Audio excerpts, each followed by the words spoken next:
स्वागत है दोस्तों आप सभी का भूगोल प्रश्नोत्तरी की इस शानदार कक्षा में।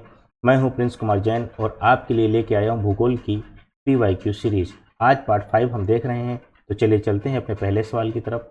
और हमारा पहला सवाल है, निम्नलिखित में से 1000 झीलों का देश किसे कहा जाता है? फिनलैंड को, स्वीडन को, ग्रीनलैंड को या कि USA को? ठीक, तो हम सबसे पहले देखते हैं ग्रीनलैंड, जो कि एक सबसे बड़ा द्वीप है और ये उत्तरी अमेरिका के लगभग उत्तर पूर्व में स्थित है। ठीक, और यूएसए तो अमेरिका है और अमेरिका ठंडा जरूर रहता है, लेकिन यहाँ पर 1000 झीलें नहीं है, इस प्रकार का ऐसा कुछ नहीं है, तो ये नहीं हो सकता है। ग्रीनलैंड भी नहीं हो सकता है। स्वीडन और फिनलैंड ये यूरोप के बिल्कुल उत्तर में पाए जाते हैं दोनों देश। और सबसे पहले हम तो यूरोप का मैप देखते थोड़ा सा। जैसे ये आपका हो गया यूरोप का हिस्सा, ठीक है, ओके। तो इस प्रकार से यहां पर एक देश है जिसका नाम है फिनलैंड। फिनलैंड, तो जब हिमानी, यानी कि जो कि ये आपका उत्तरी ध्रुव है, ये क्या है आपका उत्तरी ध्रुव, और यहाँ पर काफ़ी ज़्यादा बर्फ रहती है। जब यहाँ से बर्फ जमती जमती यहाँ तक चली आती है, यानी कि कुछ इस क्षेत्र तक, ठीक, उसके बाद में जब बर्फ वापस पिघल के जाती है गर्मी के टाइम पर, जब जब भी इस देश में यहाँ पर गर्मी होती है, तब बर्फ जो पिघल के जाती है तो अपने साथ जमीन का बहुत ज़्यादा हिस्सा तोड़ के लेके चली जाती है, तो उसे मतलब हिम अपरदन कहते हैं। तो हिम अपरदन के कारण यहाँ की भूमि में बहुत सारे गड्ढे हो जाते हैं इस टाइप से, ठीक, और जो कि फिनलैंड में सबसे ज़्यादा है। इन गड्ढों में हिम यानी कि बर्फ का पानी भर जाता है और इस प्रकार से झीलों का निर्माण होता है। क्या होता है कि जब हिम अपरदन होता है, हिम अपरदन, और इससे जो तो गड्ढे हो जाते हैं,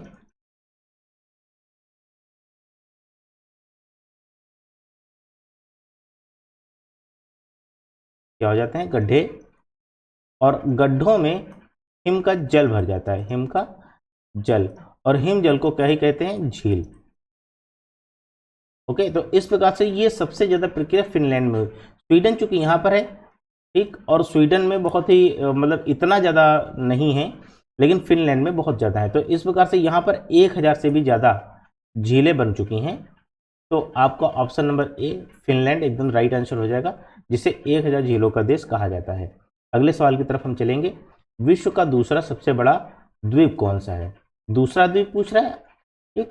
तो हम 4 द्वीप जो सबसे बड़े हैं उनके बारे में जान लेते हैं। नंबर 1 पर है हमारा ग्रीनलैंड। ग्रीनलैंड ये विश्व का सबसे बड़ा द्वीप है, ठीक। और नंबर 2 पे आपका आता है न्यू गिनी, न्यू गिनी। और नंबर 3 पे आपका आता है ब्रुनेई। नंबर 4 पे आपका आता है मेडागास्कर, मेडागास्कर, ठीक। ग्रीनलैंड किसके अंडर में आता है? ग्रीनलैंड आपका आता है डेनमार्क के अंडर में, यानी कि इस ग्रीनलैंड द्वीप पर डेनमार्क का कब्जा है। और न्यू गिनी पर 2 देश आते हैं, एक न्यू गिनी, एक इंडोनेशिया और दूसरा पपुआ न्यू गिनी, ठीक है। और ब्रुनेई पर 3 देश आते हैं, और जो मेडागास्कर है इस पर 1 देश आता है। अफ्रीका का ये सबसे निकटतम सबसे बड़ा चौथा द्वीप है। तो इस प्रकार से ये पूछ रहा है कि दूसरा सबसे बड़ा द्वीप कौन सा होगा? तो दूसरा सबसे बड़ा द्वीप है आपका न्यू गिनी, ठीक। और तीसरा है आपका बोर्नियो। यहाँ पर मैंने ब्रुनेई लिख दिया है, ठीक। ये बोर्नियो द्वीप है, ब्रुनेई जो तो देश का नाम है वो बाय डिफॉल्ट लिख दिया है बोर्नियो, ठीक। तो इसे सही कर लेना, बोर्नियो द्वीप है, ठीक है। तो इस प्रकार से हम देख लेते हैं कि दूसरा जो सबसे बड़ा द्वीप है वो न्यू गिनी है। चलते हैं तीसरे सवाल की तरफ। तुर्की के उत्तर में है क्या है? काला सागर है कि कैस्पियन सागर है, लाल सागर है या भूमध्य सागर है? सबसे पहले तो हम तुर्की देख लेते हैं। तो जैसे ये थोड़ा सा एक तुर्की का क्षेत्र है मान लेते हैं, ठीक। इसके बाद में जो यहाँ का क्षेत्र है, इस प्रकार से ये आपका काला सागर है। कौन सा सागर है? काला सागर, और एक यहाँ पर सागर है, इस सागर का नाम है मरमरा सागर।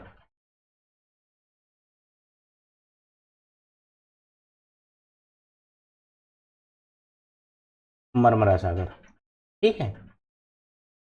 इसके बाद में एक यहाँ पर भी सागर है, इसे एजियन सागर कहा जाता है, एजियन सागर। इसके बाद में एक यहाँ पर भी सागर है, ठीक, इसे भूमध्य सागर कहा जाता है, भूमध्य सागर। तो इस प्रकार से अगर देखा जाए तो उत्तर में हमारा कौन सा हो जाएगा, काला सागर। ऑप्शन नंबर ए आपका राइट आंसर है। तुर्की के उत्तर में कौन सा सागर है, काला सागर। अगले सवाल पे चलते हैं। सवाल नंबर 4, निम्नलिखित में से अलास्का किस देश का हिस्सा है। ग्रीनलैंड का पूछ रहा है, यूएसए का, कनाडा का, या यूनाइटेड किंगडम यानी कि यूके का। ओके, तो अलास्का, हम सबसे पहले चलते हैं उत्तरी अमेरिका महाद्वीप पर। इस प्रकार से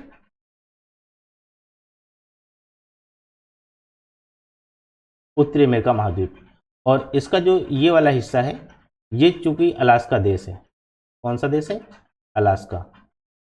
लेकिन ये किसके अंडर में आता है, ये आपका हो गया कनाडा, और ये वाला हो गया यूएसए।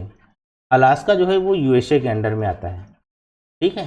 तो इस प्रकार से निम्नलिखित में से अलास्का किस देश का है, तो यूएसए का हिस्सा है अलास्का, यूएसए के अंडर में आता है। और जो यहाँ की सीमा रेखा है ये वाली, इसके ये मेक्सिको है। उत्तरी अमेरिका महाद्वीप पर 3 ही बड़े देश हैं, एक कनाडा, दूसरा यूएसए और तीसरा मेक्सिको। अगले सवाल पे चलते हैं। अगला सवाल है हमारा, रियो ग्रांडे नदी सीमा बनाती है। कौन सी नदी है, रियो ग्रांडे नदी। ये नदी का नाम है रियो ग्रांडे। ये किस देश की सीमा बनाती है पूछ रहा है। फिर से हमको उत्तरी अमेरिका महाद्वीप पे चलना होगा। ये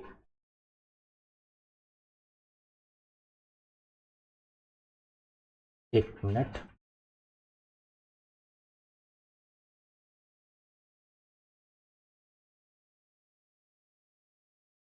ओके।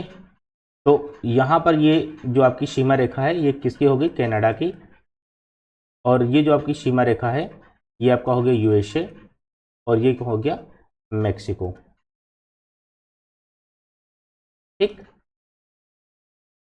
इनमें जो ये सीमा रेखा पर नदी है, इस प्रकार से, जस्ट ए मिनट,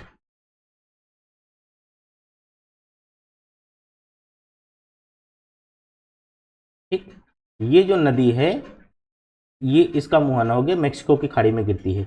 इस नदी का जो नाम है वो है रियो ग्रांडे नदी, रियो ग्रांडे नदी। तो इस प्रकार से यदि हम देखा जाए तो जो रियो ग्रांडे नदी है वो मेक्सिको और यूएसए, मेक्सिको प्लस यूएसए की सीमा रेखा बनाती है, ठीक। तो इसमें उत्तर कौन सा है आपका, बी, मेक्सिको एवं संयुक्त राज्य अमेरिका, यानी कि मेक्सिको एवं संयुक्त राज्य अमेरिका यूएसए की सीमा रेखा बनाती है। कौन सी नदी, रियो ग्रांडे नदी। और एक नदी यहाँ पर भी है, इस प्रकार से ये गिरती है इधर लेब्राडोर सागर में। इस नदी का नाम है सेंट लॉरेंस नदी, सेंट लॉरेंस नदी। ये किसकी सीमा बनाती है, साफ दिख रहा है, कनाडा और यूएसए की सीमा बनाती है। आज के लिए इतना ही, मिलेंगे किसी और वीडियो में, तब तक के लिए जय हिंद।